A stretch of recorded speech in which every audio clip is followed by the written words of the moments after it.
வணக்கம் உறவுகளே, நான் உங்கள் பாரம்பரிய மீனவப்பன் பேசுகிறேன். ஸோ இன்றைக்கி அப்பா வந்துட்டு நான் ரீசெண்டாக ஊருக்கு போயிருந்தேன், ரொம்ப நாள் ஆயிடுச்சு. ஸோ அப்பா வந்துட்டு எனக்கு வீட்டில் இருக்கும்போது லாப்ஸ்டர்ஸ் எடுத்துகிட்டு வந்திருந்தாங்க.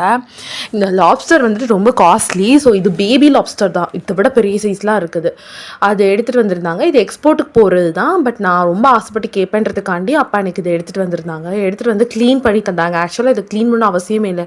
லைட்டாக க்ளீன் பண்ணிவிட்டு அது நம்ம அப்படியே வந்துட்டு சட்டியில் போட்டு வேக வச்சோ இல்லைனா வந்து குக் பண்ணியோ சாப்பிட்றணும். ஆனால் நான் வந்துட்டு க்ளீன் பண்ணி தாங்கப்பா அப்படின்னு கேட்டனால எங்கள் அப்பா ஓடெல்லாம் எடுத்துகிட்டு உள்ளுள்ள வந்து குட்டி சதையை மட்டும் எனக்கு எடுத்து தந்தாங்க. ஸோ இதை எடுத்துகிட்டு நான் வந்துட்டு ஒவ்வொரு டைமும் லாப்ஸ்டர் என் கையில் கிடைக்கும் போதெல்லாம் ஓகே நம்ம வந்துட்டு புதுசாக ஏதாவது கொரியன் ரெசிபி பண்ணணும், அப்படி இல்லை அப்படின்னா ஏதாவது ரெஸ்டாரண்ட் சைடு ரெசிபி பண்ணணும் அப்படின்லாம் எனக்கு பண்ணணும் ஆசை. பட் அன்ஃபார்ச்சுனேட்லி எனக்கு அதுக்கெலாம் பொறுமையே கிடையாது.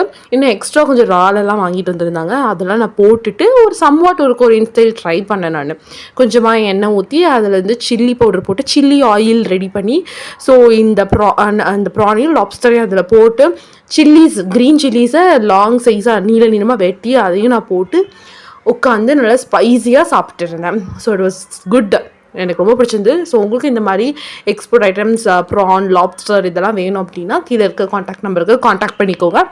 ஸோ நாங்கள் உங்களுக்கு சேஃபாக அது வந்துட்டு கொரியர் பண்ணி வச்சுருவோம். பாய், டாடா.